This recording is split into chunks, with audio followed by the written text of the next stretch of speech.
As of this taping, Philip USC Phildo Collins is in 6th place in the Card Player Online Player of the Year race. He has already made 19 OPOY qualified finishes in 2008.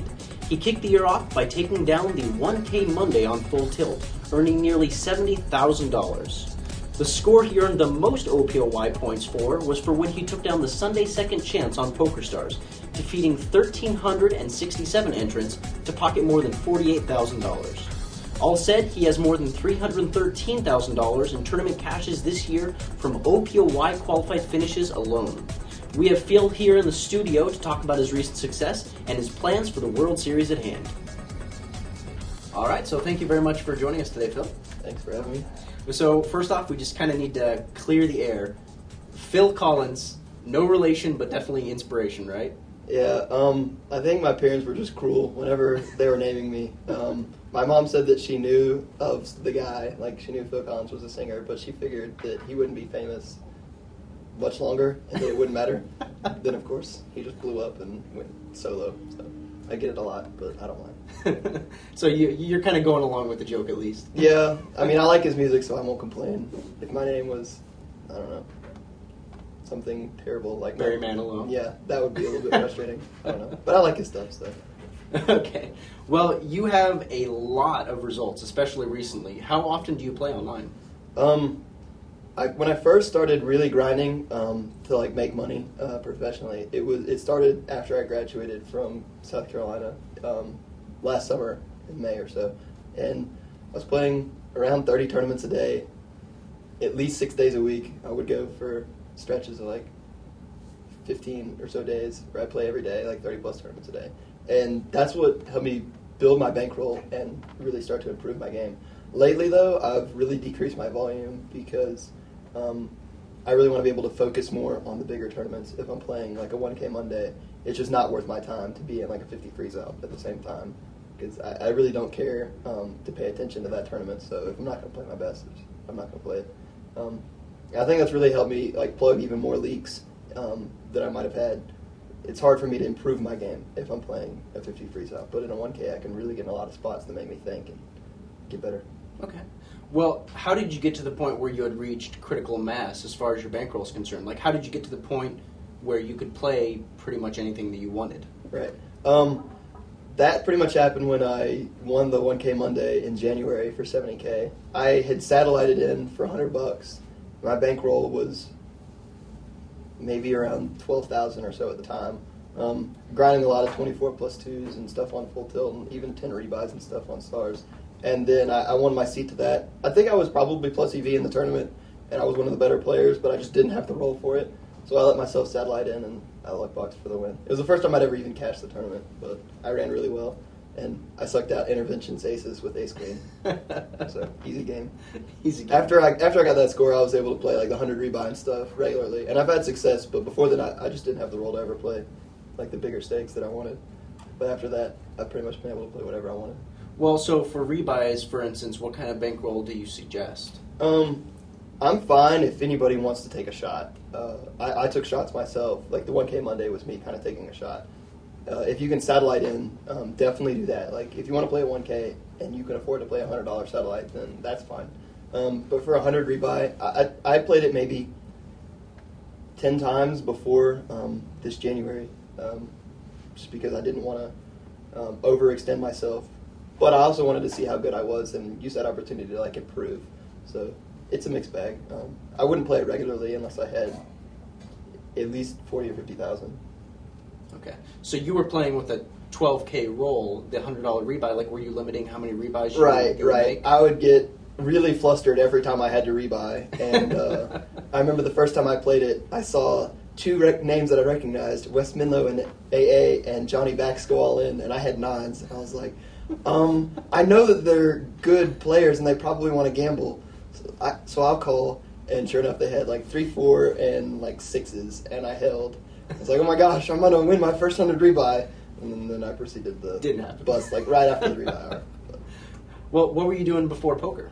A lot of school. I graduated USC, and then that's when I really started playing professionally. But I played with friends a lot in college. I started like freshman year playing in the dorms for $10. and then slowly worked my way online, donating in like $50 tournaments and stuff like that, or $50 cash tables. And eventually, I guess I learned a little bit of bankroll management and improved to where I could steadily increase my bankroll. I was playing quarter 50 for a while, made around $1,000 over 3 or 4 months, trying to really make sure that I didn't overextend myself.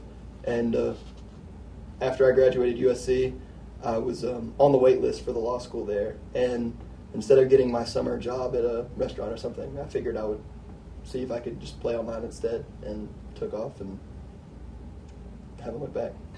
Well, what did you do during that period to improve your game, aside from just playing lots of hands? Yeah, the first thing is definitely playing tons of hands. I would say over the summer last year, I played more tournaments on full tilt than anybody, which definitely helped improve a lot. But then last fall and winter, when I started to branch out and get a lot more friends in the online community, that's when I really started taking my game to a new level. I went to Turning Stone and met Charter 30, Christian Harder, and Zugwat, and Gabo Boy, and a few others.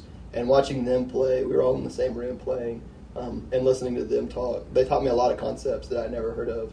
And we went out for breakfast late one night, and a conversation with Lucky Chewy and Zugwat and Charter about you should never 3-bet a hand that you would fold if somebody shoved. It was the first time I'd ever heard it, and I immediately knew how obvious that should have been to myself, but I had never done that. And the fact that you can actually re-raise air pre-flop blew me away, because I was always frustrated if somebody was raising too much and I wanted to re-raise them, but I couldn't get a hand to do it. You don't actually have to have a hand to re-raise. You can just re-raise with 4 or 5 off if you think they're going to fold.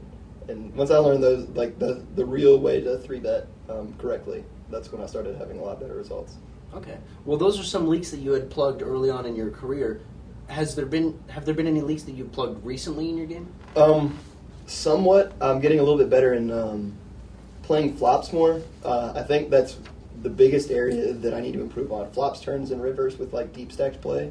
And I tend to call a lot more when I should be re-raising. I've learned, I think recently, how to turn a lot of my hands that have somewhat marginal showdown value into bluffs, instead of trying to make a hero call on a flop with 5s on a king 7-3 board, because I don't think he has anything, because I think he might have ace queen or ace jack or something. Instead, I've started to check raise my hand or turn it into a bluff, rather than trying to call and get to a showdown with the best hand. It does 2 things. It prevents me from getting turned to rivered if he does have an ace jack. He has a good amount of outs, and I can actually bluff him off a better hand if he has 2 8s. He's going to be in a tough spot. He's probably going to have to fold, and it lets me win the pot more often, rather than just trying to call and hope that he doesn't blow me off my hand on the turn to river, which seems somewhat obvious, but I never really did that much, turning marginal hands into bluffs. Okay. Well, that's actually something that I've heard a lot from poker pros recently, the philosophy of almost compartmentalizing your hands to the point where you start off the hand playing a hand because you have a hand, right, and then you have to almost mentally change your mind and say, now I'm playing it as a bluff. Right, exactly. Just because you think you might have the best hand doesn't mean that a call is the best play. If you think he'll fold, you should re-raise, especially if your hand only has a marginal amount of showdown value. I don't really turn hands like top pair into bluffs, but a hand like an under pair, or if I have a gut shot, or if I want to call him with a lousy open-ended straight draw, 4-5 on a 3-6 jack board, rather than just calling and then letting him get to showdown and have maybe 8s and they're good. If I had re-raised the flop, I would have got him off those hands, and if I hit, I could win a bigger pot, kind of thing. Okay. Well, we've talked about your online success so far. We kind of need to transition to your huge $6,000 in live tournament winnings. Yeah, I own the live world. That's what I've been realizing. Yeah. I was looking at your player results. it's obvious that you kind of have that in the bag. So, Yeah. well, I mean, what has prevented you from playing live tournaments? Has it been preference or has it been opportunity? A lot of it has been that I just didn't have the money to take live trips, because live is more expensive than you might realize. If you're going to pay for a hotel and a plane ticket and food, it just really isn't plus EV for me to try to go play some live events when I can play the same stakes online and make the same money, rather than spending $500 on a plane ticket and $200 a night on a hotel room kind of thing. So now that I've kind of got my bankroll secure online, I'm starting to branch out a little bit more live, and I'm planning on playing 20 plus events in this World Series, so hopefully I'll continue my awesome live success. Hopefully you'll discontinue your live success and be a little bit more successful. Yeah, I've got a decent enough role to where I can take a shot at this World Series, and hopefully I'll do something big, but we'll see. Well, do you think you have more of an advantage playing online or playing live? That's an interesting question, because part of me thinks that I'm more plus EV in live tournaments per dollar amount. Like, I have no success live, but the fields are, in my mind, I always look at like 10 times easier live. If you're playing a 1K online, the skill edge that you might have in a 1K is probably the same that you would have in a 10K live.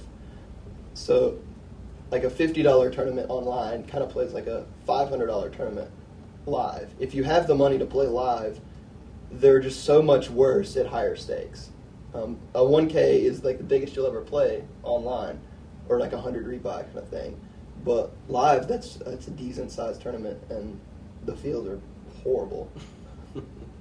Well, I hear that you're living with a really, really decent cast of online poker characters for the World Series. Who do you have in the house right now? Staying at B. Hanks 11, also known as Usursk's house. He won the Sunday Million in February because he's really lucky.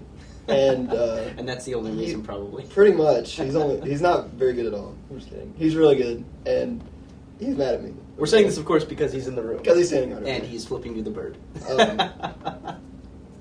And then he's staying with some guys that he knew that play some heads-up cash and stuff like that. And then FU15 is going to be here next week. He's really, really aggressive, insane lag. He's had some really good success. He won the 100 rebuy for 72K like 2 weeks ago, and he won the 200 rebuy the week before that. So it's going to be interesting, like the conversations that we have, because he's so lag, and I've started to play a little bit more tight because my image is just so loose online that I've started to play tight, and it's just killing it because nobody ever gives me any credit. Hearing all of us go through hands is going to be a lot of fun. Hopefully we'll have some success at the World Series too. When I think it bears mentioning that while you're 6th place in the Online Player of the Year, B. Hanks is 7th place. Yeah, I'm ahead of him. You are ahead of him. In the you pulled ahead. Online Player. To be fair, yeah. You pulled ahead recently. And FU15 is in the top 20. I think he's like 17th or 16th or something. He's going to continue to improve and put up even more results. So I wouldn't be surprised if he passes both of us. Would you have any prop bets right now on the OPOY leaderboard? Well, I don't want to take my friend's money. I'd feel bad.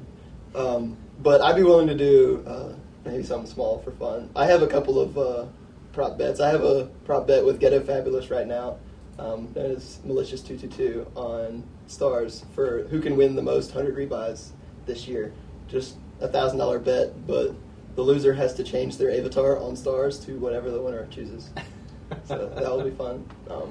It's a good thing that you have PokerStars support to block some of the more embarrassing Yeah, ones. I guess we can't be too ruthless, but I'm probably going to go to Paint and write USC Fildo is awesome and make that his avatar. We'll see. Well, what is the likelihood, in your opinion, of you taking down the OPOY this year? I think I have a decent chance, but there's some really good players that are above me or still up there. Minlow is top 2 or 3. He's the best player in the world, so I'm not going to really say that I think I'm going to win. I think I got a good chance. I have to run well. Hopefully Minlow will decide that he just wants to play live and leave the online world to me. Not anytime soon, though. But I don't know. Hal Frick seems to run better than anybody in the world. So I think I got a decent chance. I want to stay at least in the top 10, and hopefully I can run well and make a push for the 1 spot. Okay. The last question I have for you is, we're here at the World Series. What are your plans for the remainder of the World Series? The first event I'm going to play is the $1,500 event 2. I sold some of my action a little bit, and I'm going to try to play at least 20 events, I think. Mostly no limit and pot limit hold'em, because I kind of suck at the other games. But I'm going to play a little bit of maybe some small, like 1,500 and 2K, like horse events or a PLO or maybe some stud. I'm okay. I'm not that good. I think they're still pretty plus EV. And it would be sick if I could go deep in one of those and make everyone think I was good at PLO or something. Make everyone think, because you obviously are not. No, I'm definitely not. I suck pretty bad, but I think other people suck worse, so I'm willing to gamble with them. Okay. Well, especially World Series entrants, it's notorious for getting pretty soft fields. Yeah, I'm pretty sure that they'll have no clue what they're doing. It's just going to be the same thing, a bunch of no-limit hold'em players that decided they wanted to play a PLO event. So for some reason, you think that you're a no-limit hold'em player that can do better than all the other people. Yeah, I just suck less than some other people. So. Okay.